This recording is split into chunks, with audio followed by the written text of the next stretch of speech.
This is Future Talk. Future Talk. Future Talk with Omnia Al Saleh and Hani Balkis. Welcome back to Future Talk right here on Pulse at 95. It's me, Hani Balkis, with Omnia Al Saleh, bringing you everything you need to know about what's happening in the tech world. Now, TikTok is asking for some help against its rivals. They're asking Instagram and Facebook to help fight the TikTok ban that's being implemented in the US. Who knew that TikTok would ask for help from the two companies that are trying to take over TikTok? But you know what? Who knew that TikTok drama is not over yet? Because I thought the minute TikTok US was sold to Oracle that we were never going to be seeing TikTok making headlines once again. But apparently today, it could be the day when TikTok is totally banned from the US alongside WeChat. But guess what, Omnia? Guess what? 3 hours ago or 4 hours ago, Donald Trump has signed the TikTok deal. Oh, yes. So it has been done. It has been done so far that he has approved of the Oracle TikTok deal. Finally. So Great we're gonna news. so we're gonna see what they're talking about and why do they need help. Yes, indeed. But coming up on Future Talk as well, we're talking all about Google and Facebook going under pressure to ban children's ads. Now, we've definitely seen a lot of controversy about tracking children's information, but will Google and Facebook be able to escape this pressure? We have only time to tell. Yes, indeed. And we have a very interesting interview today with a regular on the Future Talk show. Yes, indeed. The CEO of Sharjah Research and Development Technology and Innovation Park, Mr. Hussain Al Mahmoudi, will be joining us to tell us about the first edition of the MENA Innovation Technology Transfer Summit. That's going to be connecting Sharjah, Paris, and New York on a span of about 14 hours, discussing different aspects of innovation, technology, and sustainability. Lots and lots is in store right here on Future Talk. We have a very packed show, so keep Pulse 95 locked, and we'll be right back. Daily digital news. Bits and bytes connect our world. Your quick roundup of everything that is happening in the tech world in the UAE and around the world. We thought TikTok drama was over, but little did we know, today might be the day when it's actually over, because this weekend there was a lot of talk about Donald Trump basically not approving of TikTok and the Oracle deal, but we also have seen TikTok actually reach out to Instagram and Facebook for help, asking for help to prevent Donald Trump from banning TikTok in the US. But the hottest news has arrived today about Trump basically agreeing to deal in which TikTok will be partnering with Oracle and Walmart. What Donald Trump calls is his blessing. He has given the Oracle and Walmart deal his blessing, as he said, and that they're all good to go. All systems are set to approve the deal. And once that happens, ladies and gentlemen, TikTok won't be banned in the US. Now, around a month and a half ago, I think it's 45 days from today, President Donald Trump did send a ban that TikTok has 45 days or else it would be banned in the US with WeChat, which is all China-based and owned. And we know Donald Trump, he has a problem with China. So it does come into question, and that does not come into question why he asked for the ban. Now, the Trump administration did call for a TikTok ban earlier this year, which was due to a security concern. And the administration did demand that ByteDance sell its US operations to an American company by September 15th. We are September 20th. Or it would be banned indefinitely. Now, why is TikTok being banned? Because of a data breach. And now the U.S. government wants a piece of the pie. So Oracle, it does make sense why Oracle and Walmart would score the deal instead of Microsoft, because Oracle and Walmart are very big with the U.S. government. Yes. Now, Walmart, for those who don't know, is like your Carrefour right here in the Gulf. It's like a convenience store. It's a supermarket. Yeah. So I wonder why Walmart put its... Now, Walmart, by the way, is very, very wealthy. It is. I think the top 10 billionaires in the U.S. is the owner of Walmart. One of them is the family of Walmart. Okay. So we're talking about not top 10. Let's go top 20. Yeah. All of them, I think 6 of them have ties to Walmart. Well, if you're wondering why Oracle was even a part of the deal, it's because of its cloud-based services. So shortly after Donald Trump came up to give his blessings and commented on approving of the deal, Oracle announced that it was chosen as TikTok's secure cloud provider, and that's going to be the minority investor with a 12.5% stake. Now, TikTok did confirm that Oracle's role was basically going to help it secure all of its platforms and ensure that the U.S. citizens are safe and sound from any data breaches. TikTok's Chinese parent company, ByteDance, will still own the remaining 80% of TikTok. And just because 40% of ByteDance is now owned by the U.S. venture capital firms, that does not mean that TikTok Global is completely owned by Donald Trump. So it's still very much under Chinese control. However, the U.S. part of it is owned now by Walmart and Oracle. But a question comes to mind, which is the fact that was, the main worry in the very beginning of this deal. Will they actually be able to transfer the code, all of the details and all of the programming of TikTok to Oracle and Walmart? Or will it still be all, interiorly owned by ByteDance? So let's get into it, Omnia. I love the question, so let's get into it. I'm going to speak on the behalf of TikTok Incorporated. So we know that they diverted the deal with Microsoft because Microsoft would want to control TikTok. Now, we know that TikTok, so far, it's been successful. They have no problems. It is successful around the world. So if a new management comes in, TikTok might not be as successful in the U.S., and we know that Microsoft would want to control it and the ins and outs. Now, Oracle came with a different approach. Oracle and Microsoft and Walmart, came with a different approach. They said, listen, we'll buy it, we'll be your spine. You guys control everything, but the cloud servicing and everything is going to be through us, Oracle. Walmart will pitch in with the deal, and we'll do whatever we need to do to make that deal work, but you guys have full control over the app. All we're doing is it's like an investor, Omnia. Basically. When you invest money, you're an investor. You don't have a say. You have a percentage of the say, but you don't have that majority vote. So that's what TikTok did, and it did make sense because Oracle and Walmart have big ties with the U.S. government, and they are friends with the U.S. government. Yeah, and they're still going to be getting a piece of the cake. But will, in terms of privacy, will anything change? We only have time to tell, but instead of being diverted to China, it's being diverted to America. Basically. So that's what's happening. But what was interesting is before or during the worry period of banning TikTok, especially over the past 2 days, TikTok actually reached out to Facebook and Instagram to ask them to publicly join their challenge and support their business because they were very worried about the app being completely blocked starting from September 20. And this new order that was issued by the Department of Commerce got people very worried about not being able to download TikTok, and they basically wanted to prevent a catastrophe from happening. So they actually reached out to their rivals, Instagram and Facebook. And the funny thing is that Facebook, which is Instagram, which is Facebook owned, was coming out with the Reels platform, which was supposed to go head to head with TikTok. So it's either Instagram has so much leverage, or TikTok is so strong that they don't mind asking for a hand. It's crazy because I can look at it both ways. Yeah, and the thing is, would you actually... I feel like they actually hit rock bottom for them to be able to muster up the courage to ask their competitor for help.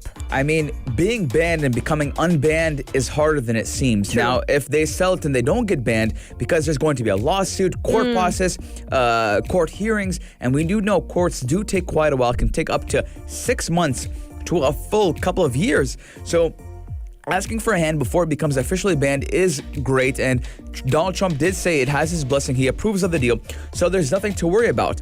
But Google has something to worry about. Yes, indeed. Google and Facebook both are currently under pressure to ban children's ads. Now, we all know that tech firms tend to basically, in a way or another, spy on our information. And if you want more details on that, you should probably check out the documentary Social Dilemma, because it definitely tells you a lot about how our smartphones, smart devices, and all of the platforms that we use are basically spying on us. But behavioral advertising not only undermines our privacy, but it also puts all those youngsters, all those children under a lot of risk. And this pressure that is coming is being addressed to Google, Amazon, Apple, Facebook, and Microsoft, because in a separate move, Google-owned YouTube was actually accused of unlawfully mining data from about 5 million children who were under 13 years old in the UK.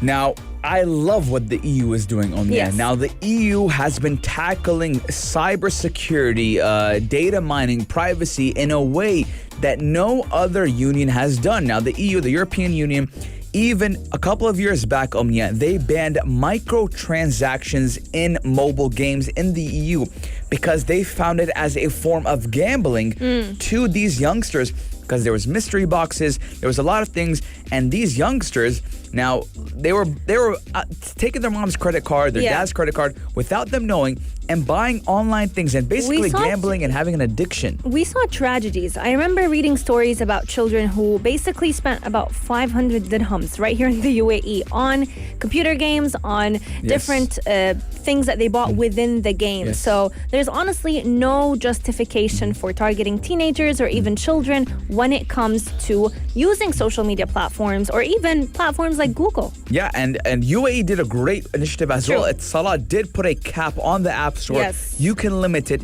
from I think the minimum is 100 dirhams, and you can go up to how much money you want to put on the App Store. So you can't necessarily Yes. So use if the you do credit give your a child a phone, now we all give our child, I don't have a child, but children and cousins, whatever, these youngsters phones to play games on them. They could accidentally buy a game or even buy an in-store purchase. or even a subscription. So you have something deducted out of your credit card every single month and you don't even know where it came from. So it's a lot. What they did is say, hey, there's a cap on it that you can't go above it, and to change that cap, you actually have to call Salat and confirm with the last 4 digits of your Emirates ID and say, yes, I am Hani, blah, blah, blah, blah, blah. And to get that cap raised, let us know what you think, guys. 4215 What do you think about TikTok asking a hand from Facebook and Instagram? What do you think about Donald Trump giving them his blessing?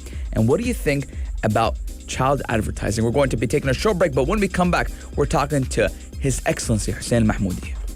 This is Future Talk. Future Talk. Future Talk with Omnia Al Saleh and Hani Balkis. Sharjah has always been a pioneer whenever it comes to innovation, technology, and the different advancements that we have been able to witness in this emirate. But one of the biggest pioneers of technology right here in the heart of Sharjah is the Sharjah Research, Technology, and Innovation Park. Luckily, they are organizing the first edition of the MENA Innovation Technology Transfer Summit, which is basically a very interesting concept of a hybrid summit. It's going to be connecting Sharjah, Paris, and New York, and they're going to be having different discussions on innovation and technology transfer. Joining us today to tell us more about it is the CEO of Sharjah Research and Development, Technology and Innovation Park, Mr. Hussain Al Mahmoudi. Welcome to the show, Mr. Hussain. Thank you very much for having me. It's a pleasure to have you on. You are a regular on Future Talk. It's always a good time when you're on the show. Welcome back. Thank you very much. So let's get into it and ask, what are the topics that the summit will discuss? The summit will discuss various topics related to basically technology trends and technology development. So topics such as space, topics such as water, topics such as transport and logistics, topics such as digitizations and artificial intelligence, topics such as 3D printing and additive manufacturing, all the emerging topics that we believe that we in Sharjah and the UAE would like to leverage and promote and really attract to our economy are covered in this summit. Now, whenever we're talking about this summit, what's interesting about it is it's going to be a hybrid international one. So can you tell us a little bit about which countries will be involved, including Sharjah, and how many speakers will be attending the summit? So the concept of the hybrid summit is really, leveraging digitization and the digital and internet to really be connected to the whole world. The summit will have a different aspect of it. Some of it is really virtual, but the other part is more physical summit. The participant comes from all over the world. We connected Sharjah to all continents of the world, from South America to Africa to North America to Europe to Asia. We have more than 70 speakers speaking from government. We are very proud to have 70 speakers, among them almost 9 ministers for different countries, both from the Middle East, from Europe, from South America. We also have more than 2,500 participants so far. Around 14 hours, we will be discussing all type of topics.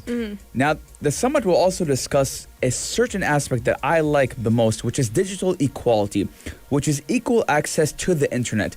Now, I want to ask you, why is it so important to have this form of equality? I think the world has been suffering for a long time from inequality of progress and development between the different nations, especially in Africa and other parts of the world, including the Middle East. We believe that with the digital world, we can connect the world more robustly, and this is what we are trying to do. So one of the key components of this summit is to address the Sustainable Development Millennium Goal, the 17 goals, and one of them is this digital equality. So we try to connect cities, we try to connect universities from different parts of the world, we try to connect private sector from different parts of the world with the aim to really build a more inclusive and diverse economy and relationship. Absolutely. Coming up on Future Talk, we're going to be talking a little bit about when is the summit going to happen, and a very interesting aspect about it is it's also going to be including the first ever MENA Innovation Technology Transfer Summits Awards. So who will be a part of those awards? And we're going to be learning a little bit more about them from Mr. Hussain Al Mahmoudi. If you have any questions, make sure you send them in at 4215 Du'ur Ittisalat or slide into our DMs at Pulse 95 Radio. Keep Pulse 95 locked. We'll be right back. This is Future Talk. Future Talk with Omnia Al Saleh and Hani Balkis. Mark your calendars, because this week we have a very important summit happening right here in Sharjah for all those who are lovers and involved in technology and innovation, because the Sharjah Research, Technology and Innovation Park, the UAE's premier research and innovation hub, is organizing the first edition of the MENA Innovation Technology Transfer Summit. Joining us today is the CEO of this park, Mr. Hussain Al Mahmoudi, who has been telling us a little bit about what this summit will be involving and how many countries it will be connecting. Thank you so much, Mr. Hussain, for joining us today. Everyone is excited for this summit. It is a first of its kind, but people are definitely wondering what time it's going to happen on the 22nd of September and where can they catch this summit? So the summit will take place at 10 a.m. It's a virtual summit, so you can go to our website or the MITT.AE summit and you can register there. It's a free of charge summit. It will be a marathon summit, so it will start at 10 a.m. our time, and it will go for 14 hours non-stop. Wow. Capturing different geography around the world, from, as I said, Middle East to Europe to America to South America to Africa and Asia. So you can go to our website and register there. So lots and lots to be able to catch up on. And the best part about it is it's free of charge. So everyone can actually hop onto this summit. Free of charge. You got 14 hours, so I don't think you can be late to this summit, as it is on the laptop or computer, whatever device you want to use. And I know there will be awards recognizing global excellence and leadership as well. Can you tell us a little bit about those awards? So part of the summit, we have an award part, which is we're awarding the Women in Technology Award. We have the Middle East Technology Award, and we have a Global Leadership Award. So these are the three categories of the award that the committee will be selecting the nominees for this year. And who is basically nominated or will be able to participate to win these awards? So people can nominate themselves through, again, our website. However, there are also nominations for different people, and that gets filtered by the summit committee, and we will be identifying and choosing the winners, basically. The objectives of this is we are looking for motivational leadership in technology. We're looking for leaders, especially women in technology leaders, and also global leadership in these difficult times. So it has a different category, regional and global. Now, one of the most important topics that we have seen basically become hopefully a part of this summit is the concept of sustainability, how to future-proof one of the world's most important natural resources, which is water. Can you tell us a little bit about the discussions that will be held on how we can use technology to basically help encourage that?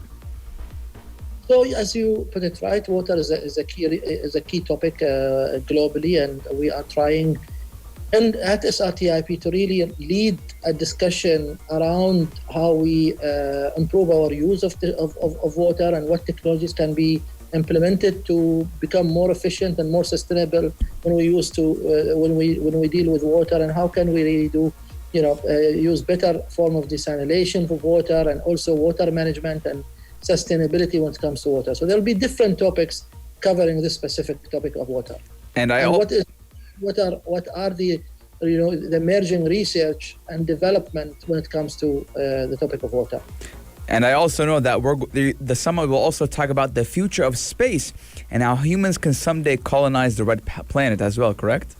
Absolutely. Amazing. So as you know, we as a country, we have a very aggressive, I would say, plans toward the space industry. We saw a strong recently, and we have a Mars mission. This is an industry that has been groomed by the UAE, that's been developed by the UAE now, and it's a priority topic on the development and innovation strategy of the country.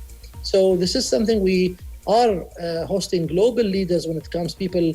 One of our key speakers will be Her Excellency Sarah Al-Amiri, Minister of Space Technology. We are also hosting our astronaut Hussain Al Mahmoudi, who's speaking as well. And we have also very strong participation from NASA. The Chief Technology Officer of NASA will be speaking.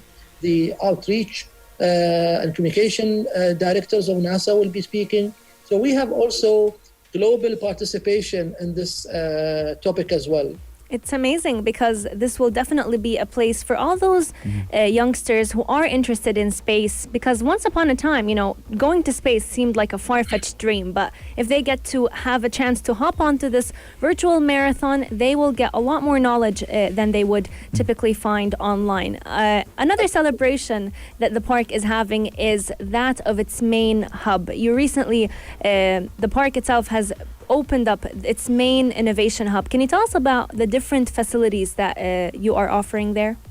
So we just moved to our iconic headquarters located at the Sharjah Airport Road. It's a very unique building which has from outside an Arabic Islamic architecture, but from inside is really very innovative and technology and modern architecture. The headquarters will be a home for open innovation. Under the umbrella of this headquarters, we will have different companies from different parts of the innovation ecosystem. We have in the headquarters a Sharjah Open Innovation Lab, which is a lab equipped with all kinds of machinery, rapid prototyping, 3D printing, CNC machine, electronics, textile, for startups to come and start their own businesses. We also have an innovation launch, which will be a home for startup and incubators. The building has beautiful 2 atriums, differently themed. One around Savannah, so it's a very green atrium, big atrium, and the other one has cloud, which changes the color. It has an open theater. The building has an open theater for events. It has also conferencing facilities inside.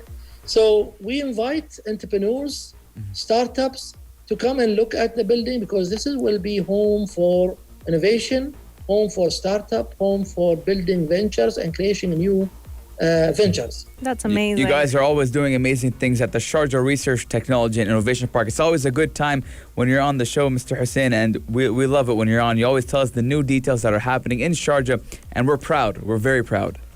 Thank you very much. Appreciate your time and your support. Thank you. Thanks a lot. Mark your calendars, everyone. The 22nd of September at 10 a.m. is the start of a 14-hour marathon worth of discussions on innovation, technology transfer, and sustainability. And as Mr. Hussain mentioned, you can everyone can go ahead and check them out on their website, srtip.ae, as well as the MITT Summit. You can go and find the latest details on that as well. Mr. Hussain, thank you so much for joining us today. It's been such an honor to get to speak to you.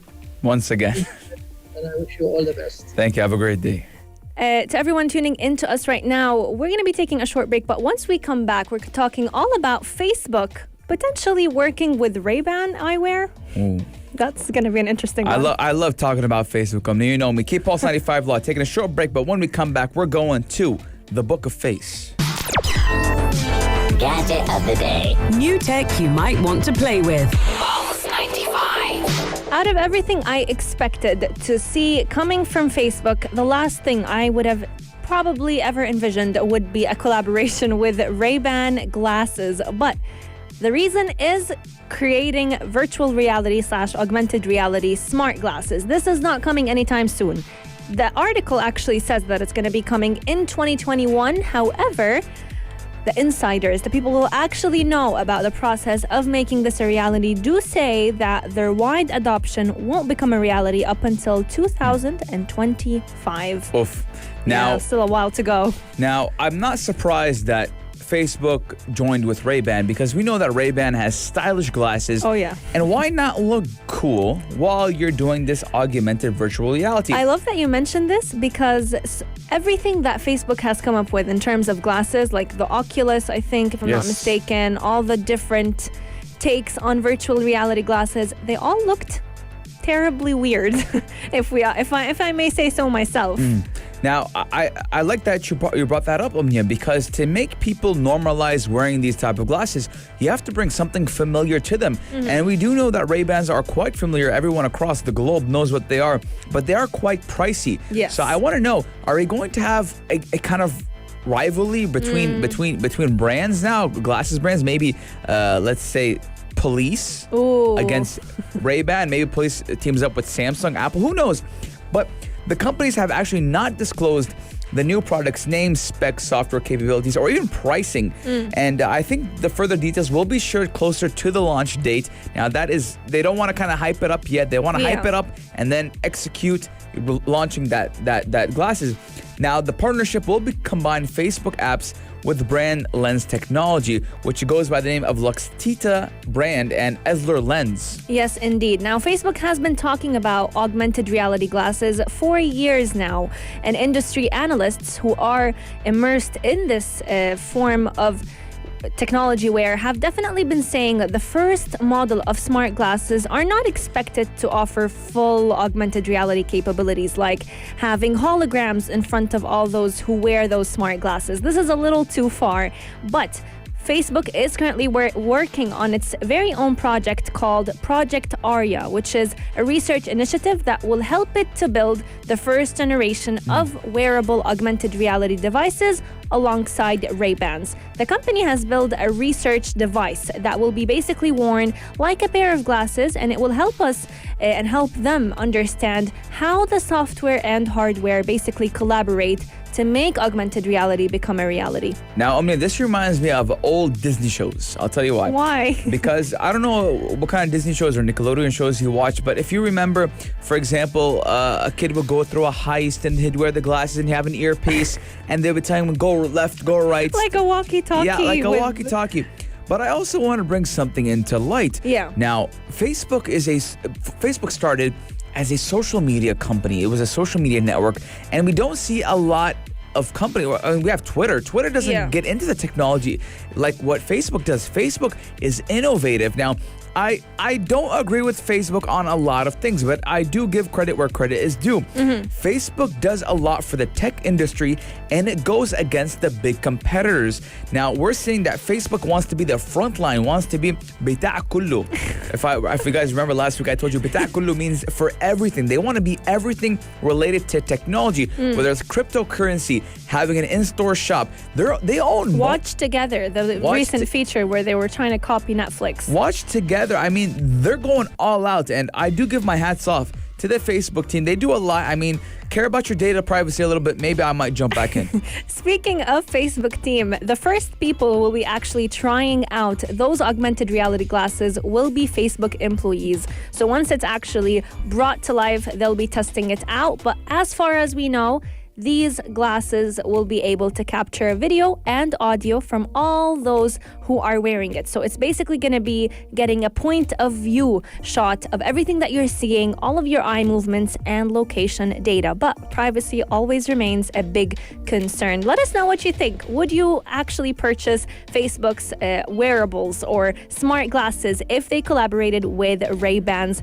Future Talk is coming to an end, but we are going to be opening the airwaves for Afternoon Karak, the Dream Team, Aisha Al-Mazmi and Mikhail Atiyah. Yes, Aisha Al-Mazmi and Mikhail Atiyah will bring you everything you need to know about what's happening in the entertainment gaming industry. And I think they're talking about the PS5, as the PS5 is booming lately. But Future Talk is coming to an end. We're signing out. We're going back to space. We'll come back to Earth, Mother Earth, and Sharjah tomorrow, same time, same place, only here on Pulse 95. The heart of Sharjah. This is Pulse 95.